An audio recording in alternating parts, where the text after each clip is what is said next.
हाँ जी, आज का जो टॉपिक रहेगा वो हमारा मूत्र निर्माण की क्रियाविधि के ऊपर रहेगा। मैकेनिज्म ऑफ यूरिन फॉर्मेशन के ऊपर पिछली क्लास में हमने नेफ्रॉन की संरचना कंप्लीट पढ़ ली थी और हमने पढ़ा था कि नेफ्रॉन की संरचना होती है, उसके 5 भाग होते हैं। मेलपिगियन काय, समीपस्थ कुंडलित नलिका, हेनले लोब, दूरस्थ कुंडलित नलिका और संगरण नलिकाएं। इन नलिकाओं का या नेफ्रॉन की पूरी कंप्लीट संरचना का अध्ययन पिछली क्लास में कर लिया है। आज का टॉपिक रहेगा मूत्र निर्माण की क्रियाविधि। तो आज इसको पढ़ते हैं, किस प्रकार से होती है, क्या होती है। तो आप हेडिंग लगाएंगे मूत्र निर्माण की क्रियाविधि, मैकेनिज्म ऑफ यूरिन फॉर्मेशन, मूत्र निर्माण की क्रियाविधि। किस प्रकार से मूत्र बनता है, क्या होता है, कैसे ये प्रोसेस चलता है, वो बनता है आज। ठीक है, देखो मूत्र निर्माण की क्रियाविधि, इस मूत्र निर्माण की क्रियाविधि को हम 3 चरणों में पढ़ेंगे। 3 चरणों में बांटा गया है। पहला है परानिस्यंदन। परानिस्यंदन, एक एक पॉइंट को आप ध्यान से सुने। परानिस्यंदन, अल्ट्रा फिल्ट्रेशन इंग्लिश में कहे तो। दूसरा आता है वर्णात्मक पुनरावशोषण। वर्णात्मक पुनरावशोषण इंग्लिश में कहे तो सेलेक्टिव रीअब्जॉर्प्शन। ठीक। तीसरी चीज आती है स्त्रवण, सीक्रेशन। इन 3 चरणों में मूत्र निर्माण की क्रियाविधियों का अध्ययन करेंगे हम। तो देखो, जो अल्ट्रा फिल्ट्रेशन, वर्णात्मक पुनरावशोषण और स्त्रवण यानी सीक्रेशन, इन तीनों के बारे में अगर मैं ऊपर ऊपर का बताऊं तो देखो, पहले क्या याद रखना है कि परानिस्यंदन, अल्ट्रा फिल्ट्रेशन यानी जो छनकर जो पदार्थ आए हैं, ऊपर ऊपर का बता रहा हूं, वो छनकर यहाँ जो आ जाते हैं उन पदार्थों का बारे में अध्ययन करना अल्ट्रा फिल्ट्रेशन है। फिर ये जो पदार्थ आए हैं, इनमें से कई ऐसे पदार्थ होंगे जो हमारे शरीर के लिए उपयोगी होंगे, जैसे विटामिन है, अमीनो अम्ल है, ग्लूकोज है, वसीय अम्ल है, जल है, सोडियम लवण है, कैल्शियम है, मैग्नीशियम है, पोटेशियम है। इनका वापस इन भागों के द्वारा अवशोषण होता है। और जिन पदार्थ का अवशोषण नहीं होता है वो वापस आगे चलते ही रहते हैं। इनमें जो चीजें हमारे शरीर के लिए आवश्यक है उनका वापस क्या होगा, अवशोषण होगा। और स्त्रवण, इसमें ऐसी चीजें जैसे औषधियां हैं, हिप्यूरिक अम्ल है, ये जो पदार्थ है, ये पदार्थ छन नहीं पाते हैं तो इनको सीधे ही इन नेफ्रॉन के कुछ भागों में स्त्रावित किया जाता है। वो पढ़ना इस स्त्रवण में, सीक्रेशन में। तो ऊपर ऊपर का क्या याद रखना है, अल्ट्रा फिल्ट्रेशन में क्या याद रखना है कि जो छनकर पदार्थ यहाँ आ जाते हैं, इसमें उपयोगी पदार्थ भी होंगे और अनुपयोगी पदार्थ भी होंगे, वो सारा का सारा अल्ट्रा फिल्ट्रेशन में पढ़ना है। फिर ये जो पदार्थ आते हैं ये आगे चलते हैं, इनमें से जो पदार्थ हमारे शरीर को आवश्यक है, जिनकी आवश्यकता होती है, उनका वापस अवशोषण होता है, एब्जॉर्प्शन होता है, वो पढ़ना है इसमें। और सीक्रेशन, ऐसे पदार्थ जिनका परानिस्यंदन यानी ये यहाँ पर नहीं आए, इनके द्वारा अवशोषण भी नहीं हो सकता है, तो इनको सीधे इस नेफ्रॉन के कुछ भागों में डाला जाता है, उसमें पढ़ना स्त्रवण में। ये 3 चरण आपको पढ़ना। तो सबसे पहले हम एक एक करके शुरुआत करते हैं। सबसे पहले हम अल्ट्रा फिल्ट्रेशन यानी परानिस्यंदन का अध्ययन करते हैं। ये कैसे होता है, किस प्रकार से होता है अल्ट्रा फिल्ट्रेशन, परानिस्यंदन। देखो, कल हमने पढ़ा था कि ये एक नेफ्रॉन की संरचना होती है जिसमें ये अभिवाही धमनी है, ये अपवाही धमनी है, ये दोनों ही धमनियां मिलती है तो इसके अंदर एक जाल बनता है। इस जाल को ग्लोमेरुलस या केसिका गुच्छ कहते हैं। और ये वाली जो संरचना है प्यालेनुमा, इसको कहते हैं बोमेन संपुट। ठीक है, तो इस अल्ट्रा फिल्ट्रेशन में जो ये बोमेन संपुट है, क्या है, बोमेन संपुट, ये वाला, ये एक छलनी की भांति कार्य करता है। याद करना एक एक बिंदु को। अल्ट्रा फिल्ट्रेशन में सबसे पहले बोमेन संपुट, बोमेन कैप्सूल एक छलनी की भांति कार्य करता है, मतलब छानने का काम करता है। अब किसको छानेगा ये बात, मतलब ये किसको छानेगा बोमेन संपुट, तो देखो सुनो, अभिवाही धमनी, ऊपर का थोड़ा रफ कर लो ताकि आपको समझ में इजी आ जाए। देखो, अभिवाही धमनी ये वाली होती है, ये अभिवाही धमनी है। कल ये मैंने पढ़ाया था, अगर आपने नहीं देखा तो कल वाली क्लास पहले देखें, फिर ये समझ में आएगी, बाकी समझ में नहीं आएगी। ये अभिवाही धमनी होती है, ये अपवाही धमनी होती है। एक एक बिंदु को ध्यान से सुने आप, ज्यादा हार्ड नहीं है, मजा आएगा। अभिवाही धमनी ये बड़ी होती है, मतलब इसका व्यास, डायमीटर वो ज्यादा होता है, किसकी तुलना में, अपवाही धमनी की तुलना। तो अब क्या होगा कि अभिवाही धमनी क्या लेकर आएगी, यूरिया वाला रक्त, यूरिया युक्त ब्लड लेकर आएगी, मतलब ऐसा खून लेकर आएगी जिसमें क्या है, यूरिया है, ठीक है, ये लेकर आएगी, मान लो ये लेकर आएगी, ठीक है। और ये क्या करती है कि जो ये ब्लड है इनमें से जो यूरिया था वो यहाँ पर छनेगा, इसके पश्चात जो वापस ब्लड होगा वो वापस कहाँ जाएगा, इस अपवाही धमनी में, ठीक है। सुनना एक एक बिंदु को, अभिवाही धमनी यूरिया युक्त रक्त को लेकर आने का काम करती है, अपवाही धमनी शुद्ध रक्त को वापस ले जाने का काम करती है। तो जो यूरिया था वो छन के कहाँ आएगा, इस बोमन संपुट में आएगा, वो वाला इसमें पढ़ना परानिस्यंदन में। तो पहला बिंदु है कि परानिस्यंदन क्रिया में जो बोमेन संपुट है ये वाला पूरा भाग, ये एक छलने की बात कार्य करता है। इस बोमेन संपुट में क्या होता है कि अभिवाही धमनियों के द्वारा यूरिया युक्त ब्लड लेके आती है, अभिवाही धमनी यूरिया वाला रक्त लेकर आती है इसके अंदर, ठीक है। और ये क्या करती है, ये शुद्ध रक्त को वापस ले जाने का काम करती है। तो अभिवाही धमनी और अपवाही धमनी दोनों मिलकर क्या बनाती है, ग्लोमेरुलस बनाती है। तो जो ये यूरिया वाला रक्त आया था ये ग्लोमेरुलस के अंदर आएगा, ठीक है। अब यहां पर क्या होगा कि जो यूरिया है या जो पदार्थ होते हैं वो छनकर कहा जाते हैं, धीरे धीरे बोमेन संपुट में आएंगे। क्यों, क्योंकि बोमेन संपुट एक छलनी की बात कार्य करता है, मतलब छानने का काम करता है, मतलब अपशिष्ट पदार्थ है उनको छानेगा, उपयोगी पदार्थ है उनको भी छान लेगा, लेकिन जो रक्त होगा वो रक्त तो वापस किसके द्वारा चला जाएगा, अपवाही धमनी के द्वारा चला जाएगा। तो ये बोमेन संपुट क्या करता है कि इसके अंदर जो भी चीज आ रही है उसको छानने का काम करता है। अल्ट्राफिल्ट्रेशन हो गया। अब ये पाइप बड़ी होती है, ये पाइप छोटी होती है, इसका करंट भी मैंने कल बढ़ा दिया था, क्योंकि जितनी स्पीड से ये रक्त आएगा, ठीक है, अगर ये भी उतनी बड़ी होती तो उतनी स्पीड से वापस चला जाता, लेकिन क्षमता तो कुछ होता ही, क्षमता तो है ही नहीं भाई, अल्ट्राफिल्ट्रेशन तो होगा ही नहीं ना। इस वजह से क्या होता है कि ये वाली पाइप बड़ी होती है जो यूरिया युक्त रक्त को लेकर आती है, और वापस ले जाने वाली जो पाइप होती है ये छोटी होती है ताकि इसमें शुद्ध रक्त चला जाए। अगर दोनों का बराबर आकृति होती है, साइज होती है, तो जितना रक्त आ रहा है उतना चला जाता, अल्ट्राफिल्ट्रेशन होता ही नहीं। ये बात भी याद रखना। तो ये इसमें आपको परानिस्यंदन में याद रखना है कि इसका व्यास अधिक होता है, इसका व्यास कम होता है। ये यूरिया युक्त रक्त को लेकर आने का काम करती है, ये यूरिया युक्त रक्त को लेकर जाने का काम करती है। जो पदार्थ छनकर इस बोमन संपुट में आ जाते हैं उन पदार्थों को कहते हैं ग्लोमेरुलस निस्यंद, ग्लोमेरुलस निस्यंद, ग्लोमेरुलस निस्यंद।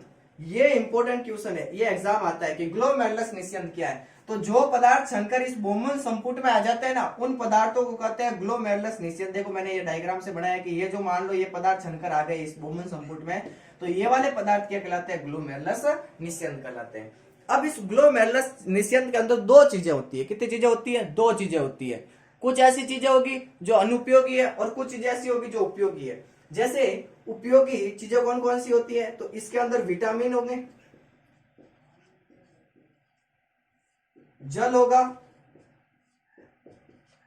लवण होंगे, आयन होंगे, ठीक है, आयन होंगे, वसीय अम्ल होंगे,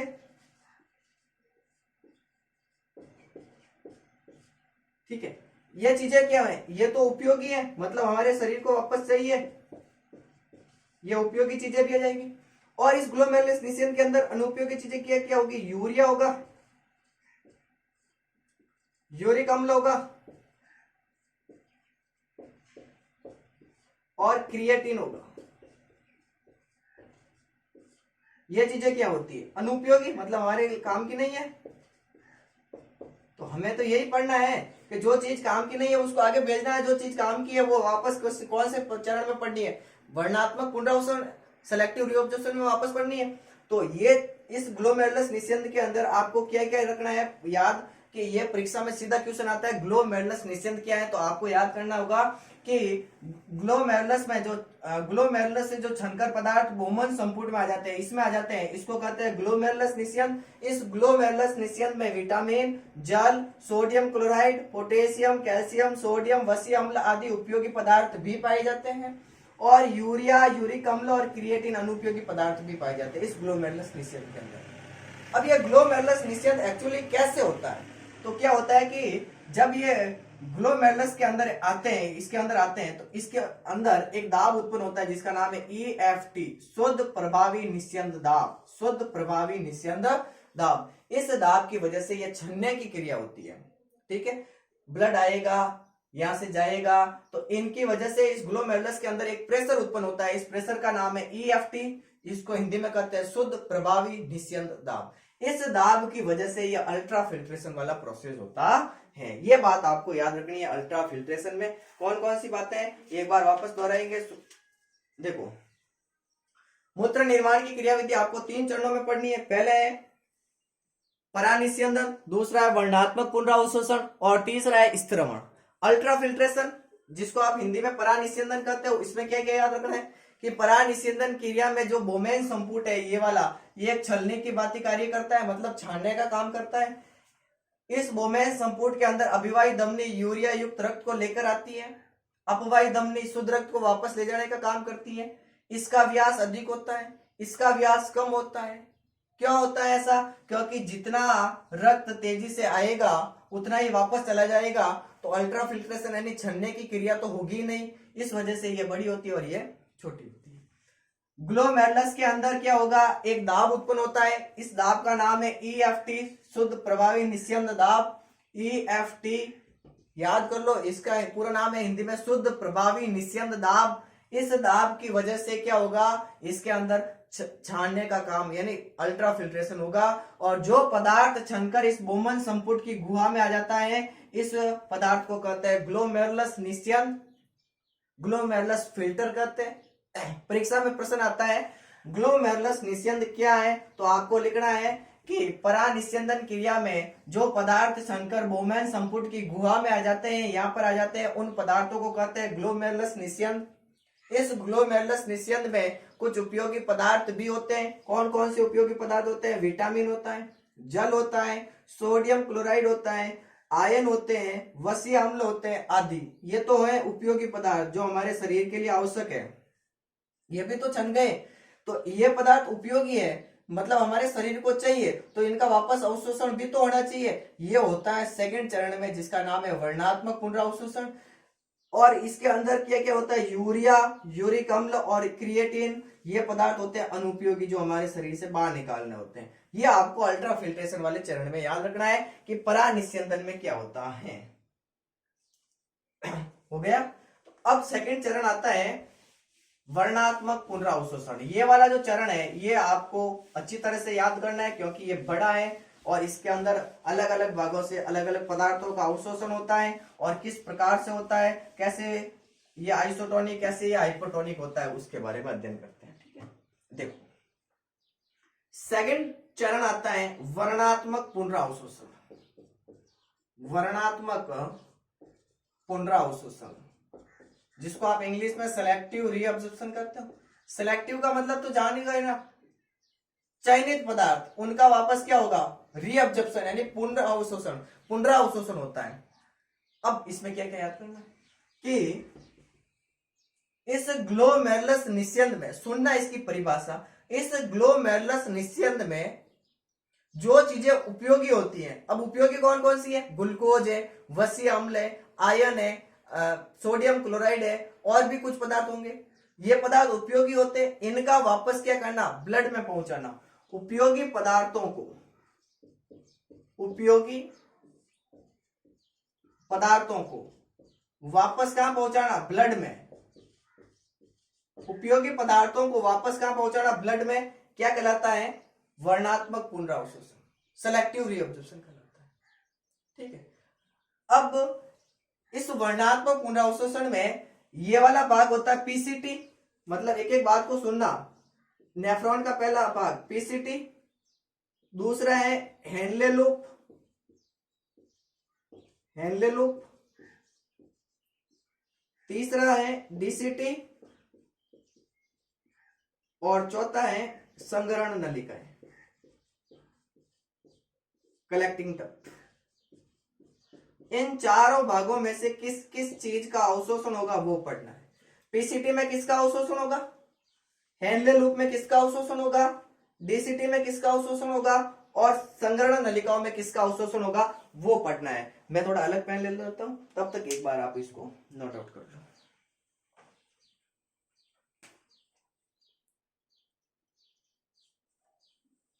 चलो शुरू करते हैं। जो पीसीटी है, समीपस्थ कुंडलित नलिका, इसमें देखो ये वाला भाग क्या होता है, पीसीटी होता है। कल नेफ्रॉन की संरचना पढ़ी थी तो बताया था कि ये जो भाग होता है ये क्या कहलाता है, समीपस्थ कुंडलित नलिका, पीसीटी कहलाता है।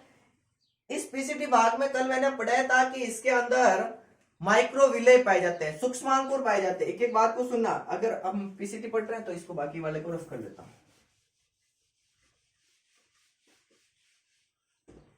पीसीटी कल हमने पढ़ा था कि पीसीटी भाग के अंदर क्या पाए जाते हैं, माइक्रोविले, माइक्रोविले मतलब सूक्ष्मांकुर।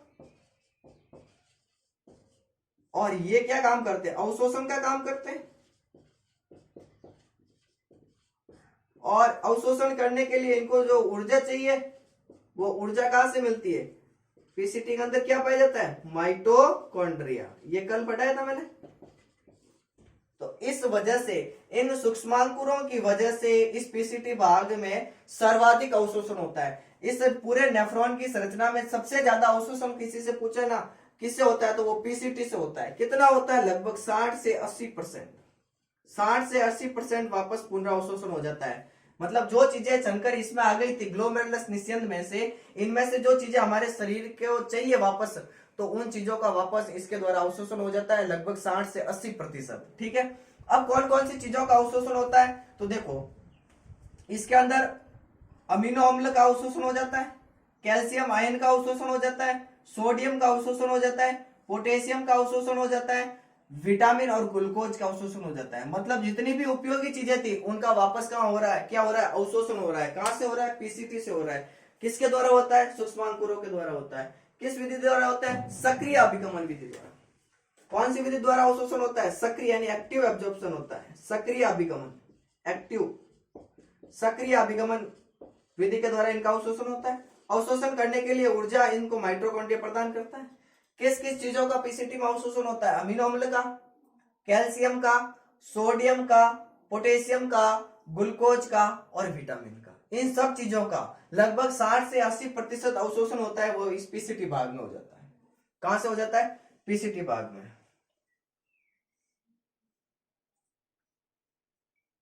अब इन पदार्थों का जो अवशोषण होता है वो वृक्कीय देहली मान पर निर्भर करता है। सुनना, अब बहुत इंपॉर्टेंट बात आती है। पीसीटी भाग में जो इनका अवशोषण होता है वो वृक्कीय देहली मान पर निर्भर करता है। ये क्या होता है, अब देखो वृक्कीय देहली मान,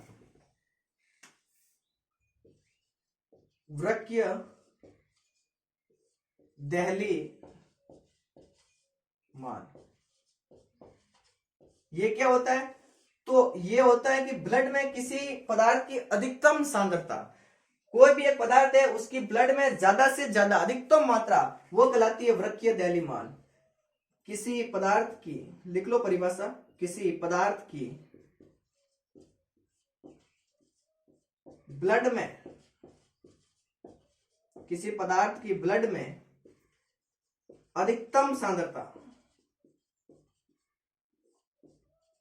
वृक्कीय देहली मान कहलाती है, वृक्कीय देहली मान कहलाता है। किसी भी पदार्थ की अगर ब्लड में अधिकतम मात्रा हो जाए तो उसका वृक्कीय देहली मान कहते हैं। यह 3 प्रकार का होता है, उच्च देहली मान, यह 3 प्रकार का होता है, उच्च देहली मान, निम्न देहली मान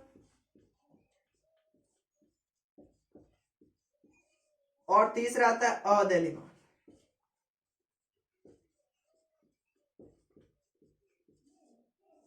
उच्च देहली मान, निम्न देहली मान और अदेहली मान, ये 3 प्रकार के।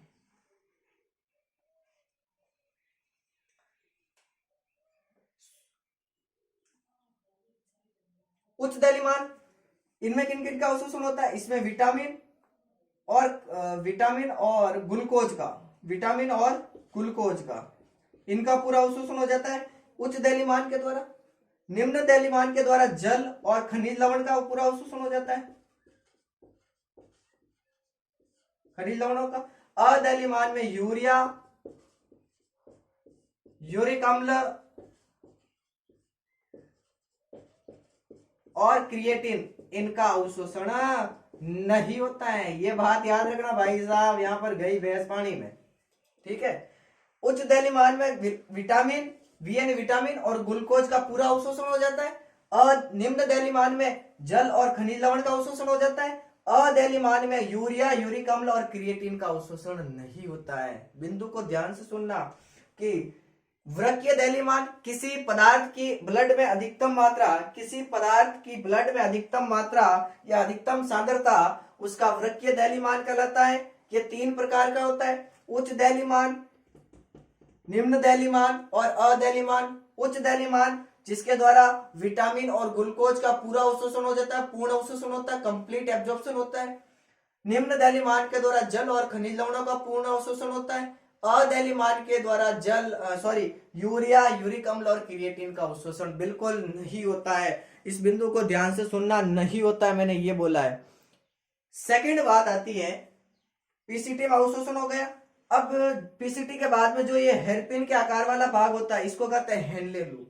इस हेनले लूप में किसका अवशोषण होता है, किस प्रकार से होता है, वो पढ़ते हैं। देखो, एक बार वापस रिवाइज भी करेंगे लास्ट में, लेकिन अभी तक आपको ये याद रखना है।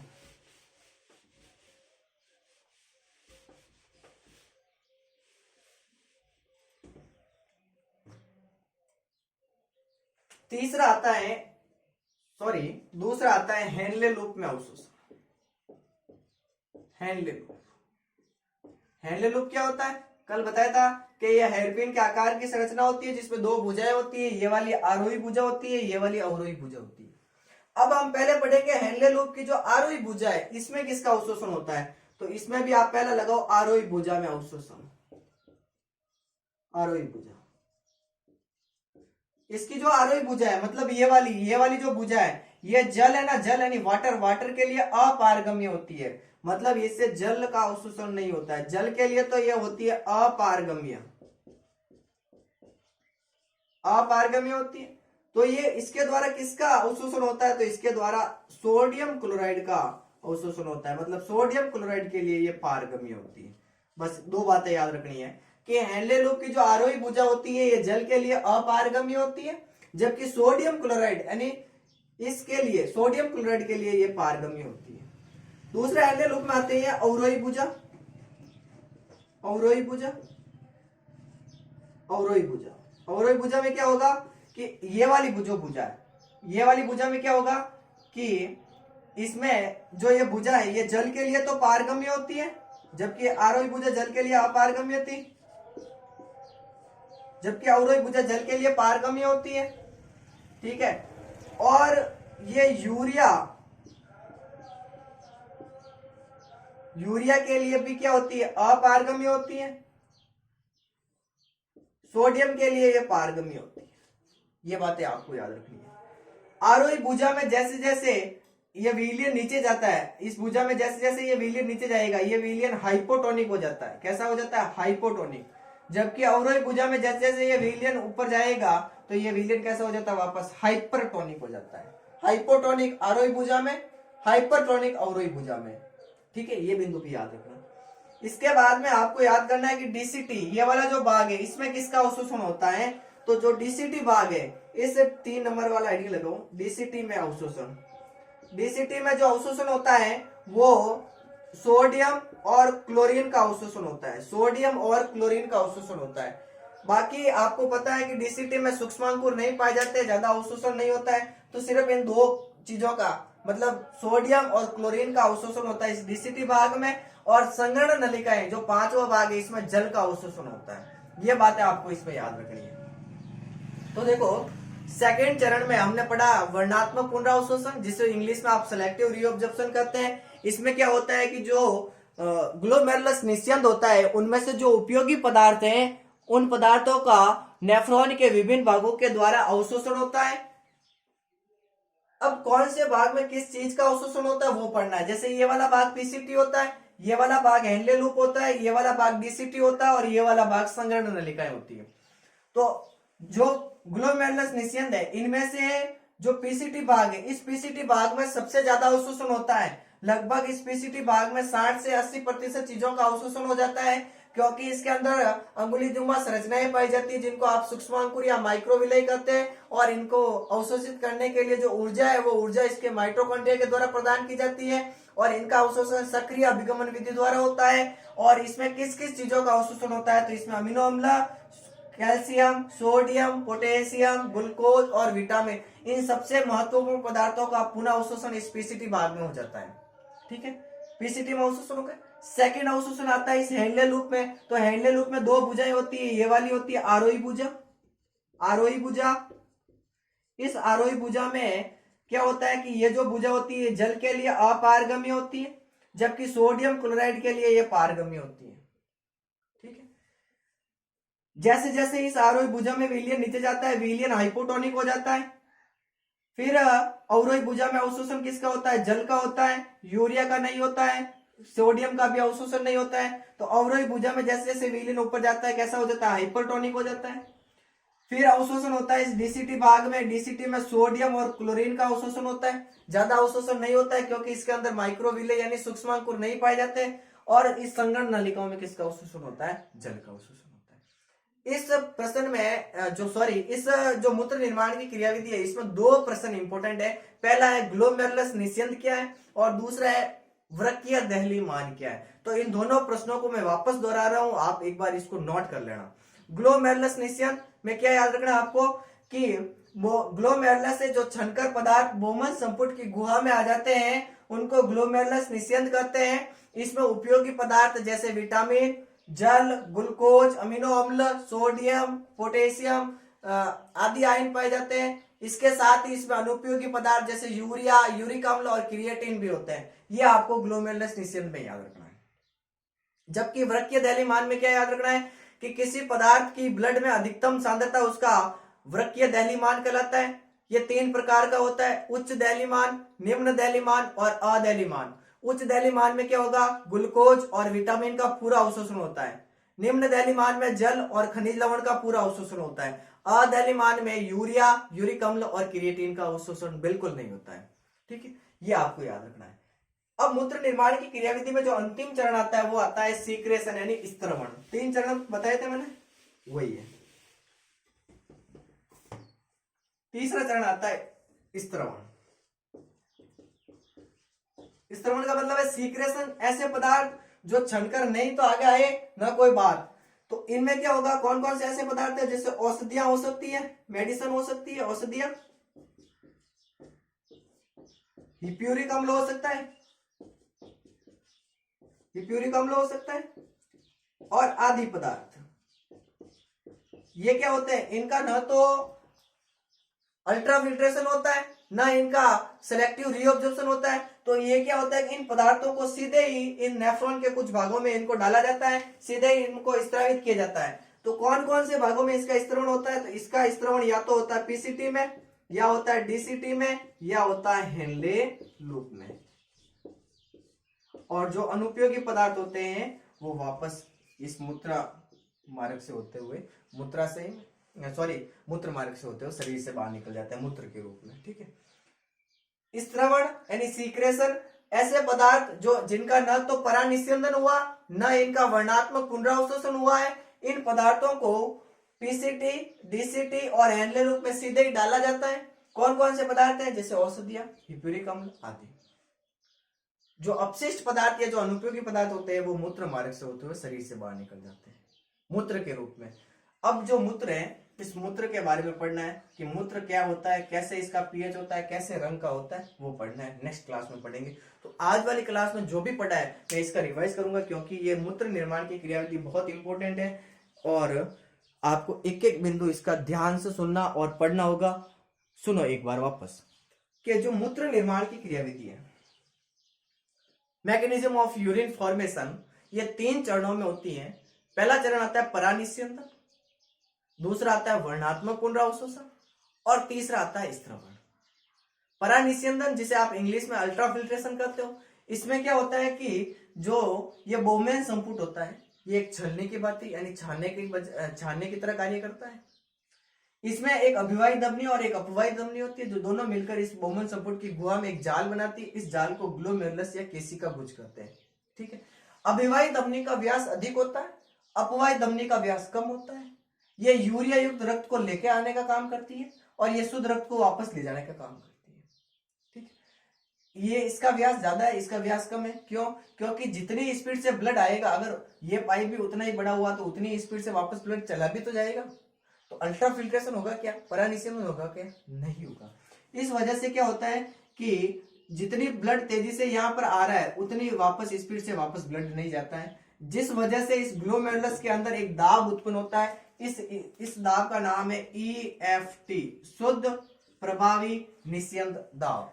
शुद्ध प्रभावी निस्यंद दाब। इस दाब की वजह से जो पदार्थ इस ग्लोमेरुलस से छनकर इस बोमेन संपुट की गुहा यानी कैविटी में आ जाते हैं, इस बोमेन संपुट में आ जाते हैं, उस पदार्थ को कहते हैं ग्लोमेरुलस निस्यंद। अब परीक्षा में प्रश्न आता है कि ग्लोमेरुलस निस्यंद क्या है, ग्लोमेरुलस फिल्टर क्या है? तो इसमें उत्तर आपका क्या होगा?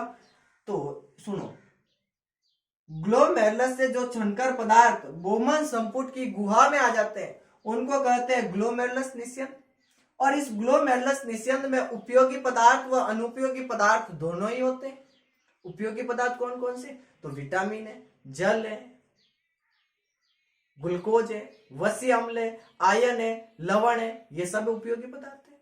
इसके साथ ही अनुपयोगी पदार्थ भी होते हैं। कौन कौन से? यूरिया, यूरिक अम्ल, क्रिएटिन, ये सब अनुपयोगी पदार्थ है जिनको हमें त्यागना शरीर से बाहर। दोनों चीजें इसमें होती है।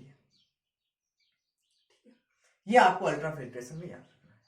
सेकंड चरण आता है वर्णात्मक पुनरावशोषण, जिसको आप इंग्लिश में सिलेक्टिव रीअब्जॉर्प्शन कहते हो।